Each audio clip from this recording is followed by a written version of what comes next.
He spent Easter 2026 in a rented holiday cottage on the Sandringham estate. Not in the comfortable private home he had used for years. In a house advertised to the public for £6,000 a week, the former home of the head gardener, because his disgraced brother Andrew refused to move out. A brother arrested on his birthday on suspicion of misconduct in public office. A brother stripped of his title. A brother who, even in the middle of the worst royal scandal in a generation, still would not move. And Prince Edward said nothing publicly. He simply stayed in the rental cottage and kept showing up. That moment, quiet, undignified, completely typical, tells you everything about the life of Prince Edward, Duke of Edinburgh, the youngest child of Queen Elizabeth and Prince Philip, the forgotten son, the one who spent 60 years being overlooked, underestimated, and somehow still standing when nearly everything around him fell apart. And now, with his brother Andrew in disgrace, his nephew Harry in California, his brother the king battling cancer and navigating a monarchy in crisis, Prince Edward is doing something nobody expected. He is becoming the most important royal nobody is talking about. This is his story, and it is long overdue. Prince Edward Anthony Richard Louis was born on March 10, 1964 at Buckingham Palace, the fourth and youngest child of the Queen and the Duke of Edinburgh. He was born into a family where the roles were already assigned. Charles was the heir, and was the trailblazer. Andrew was the favorite, the dashing, charming, athletic son who could do no wrong in his father's eyes. And Edward was the youngest, the quiet one, the bookish one, the one Philip never quite seemed to know what to do with. Philip believed in toughness above all else. He had served in the Navy during the Second World War and believed military service was the foundation of character. Charles went into the Navy. Andrew became a helicopter pilot and served in the Falklands, a fact Philip never stopped being proud of. And Edward was sent to the Royal Marines. He lasted 4 months. In January 1987, after completing only part of the grueling commando training course, Edward resigned from the Royal Marines. He was 22 years old. The official statement said it was by mutual agreement. The unofficial reality was that Philip was furious. Sources close to the family described it as a humiliation, not just for Edward but for his father, who had set such store by military service and could not understand a son who could not finish what he had started. It was the defining moment of Edward's early life. Not because of what it said about his physical ability. The Royal Marines course is one of the most demanding military training programs in the world, and the dropout rate among civilians is enormous. But because of what it said in his father's eyes about his character. That wound never fully healed. Philip and Edward had a difficult relationship for years afterward. The father who wanted a warrior and the son who wanted to make theater. Because that is what Edward did next. After the Marines, he went to work as a production assistant for Andrew Lloyd Webber's theater company, Really Useful Theater. He loved it. He was good at it. He was doing something that made him happy, and the tabloids tore him apart for it. The insinuations about his sexuality were relentless and vicious. Questions that were never directly asked but always there. In the subtext of every newspaper column, in every snide aside on television. He never addressed them publicly. He never fought back. He simply kept going with a dignity that, looking back, was extraordinary. In 1993, he met Sophie Rhys-Jones at a charity event. She was warm, grounded, funny, and completely without airs. The daughter of a tire importer who had built herself a career in public relations through hard work and intelligence. They fell in love quietly. They kept it private for years. And when they finally married in June 1999, they did it in a way that broke with every royal tradition.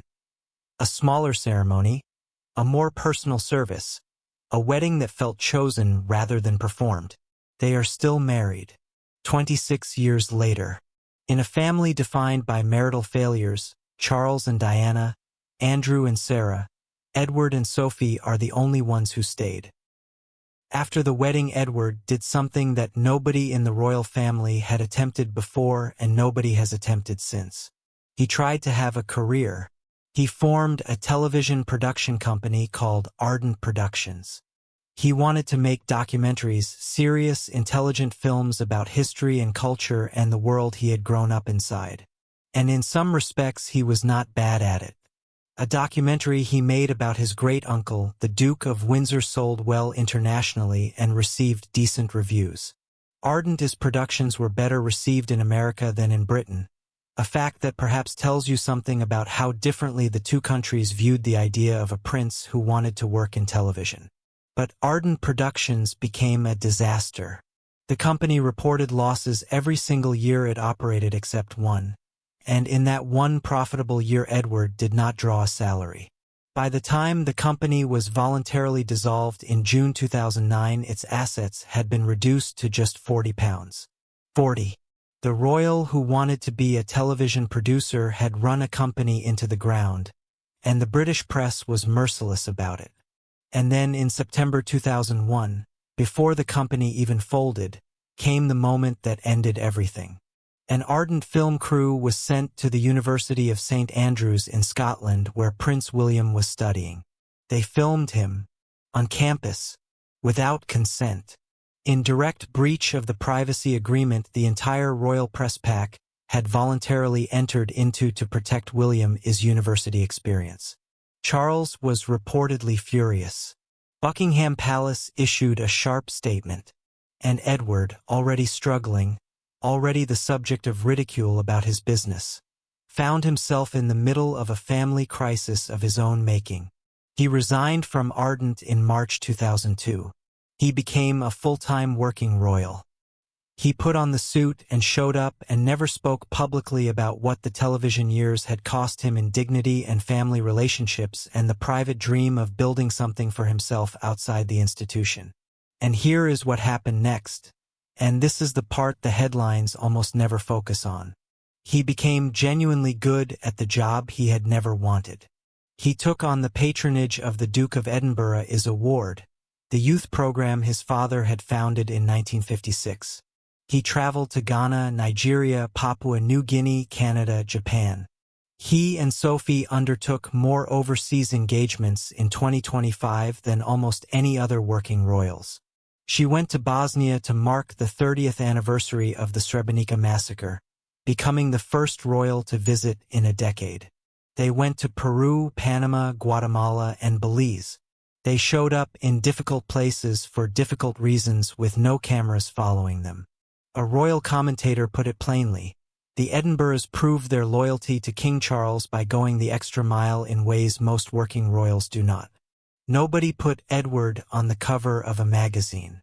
It simply happened quietly year after year, while the world was busy talking about Charles's cancer and Andrew's scandals and Harry's California exile.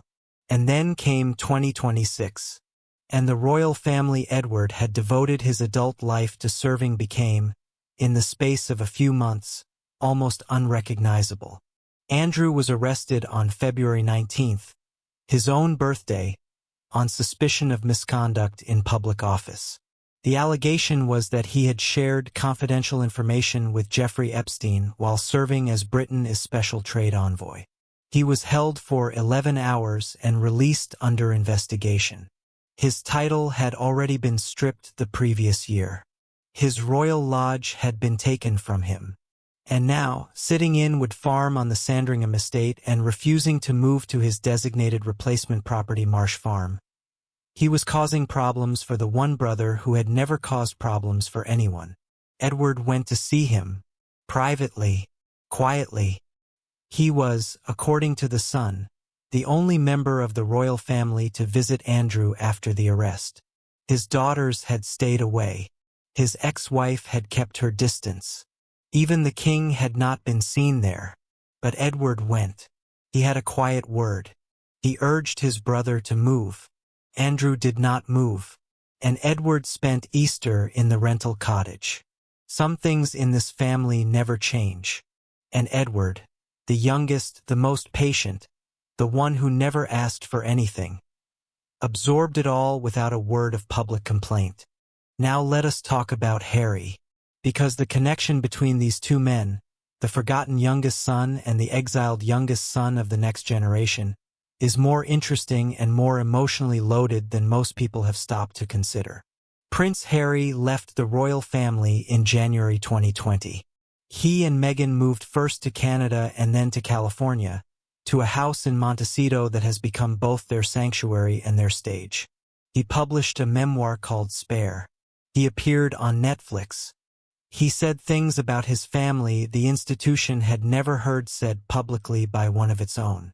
And the family closed ranks against him in ways that left him genuinely isolated from the people he grew up with. Of all the senior royals, Edward has been consistently described as one of the few who maintained any warmth toward Harry.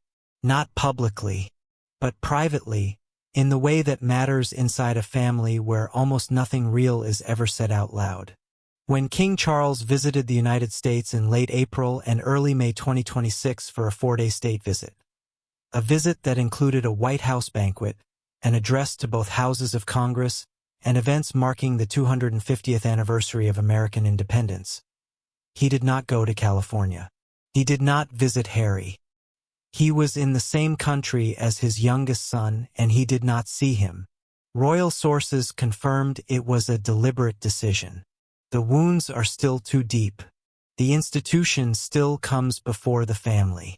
Edward watched all of this from a distance. He watched his brother, the king, arrive in America and leave without seeing Harry. He watched Andrew cause chaos from a cottage on the Sandringham estate.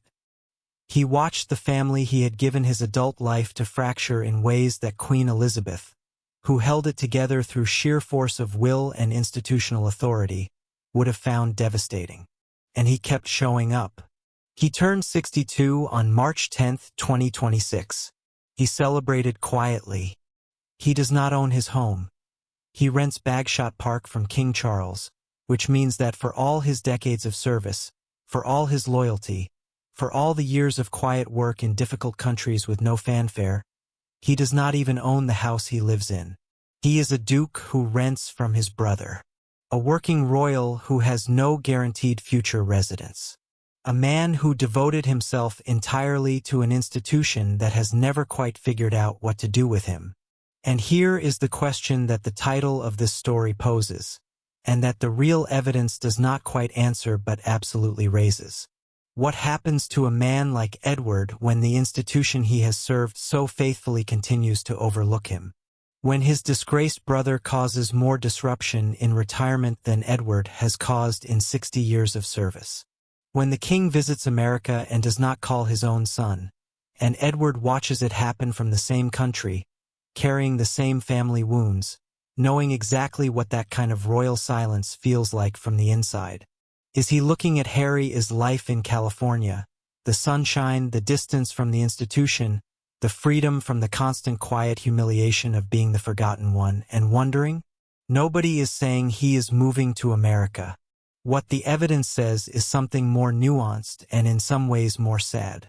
It says that Prince Edward is a man who has served without complaint, who has been overlooked without bitterness, who has cleaned up after his brothers, literally going to Sandringham to ask Andrew to move and spending Easter in a rental cottage when Andrew refused, and who has never once been given the recognition that service deserves.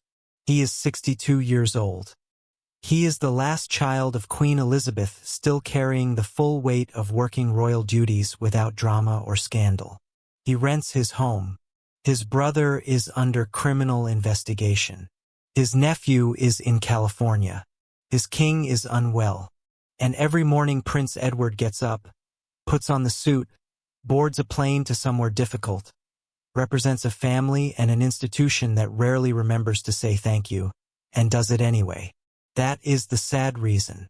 Not that he is moving, but that after 62 years of being the forgotten one, you begin to understand why leaving might not be the worst idea anyone ever had.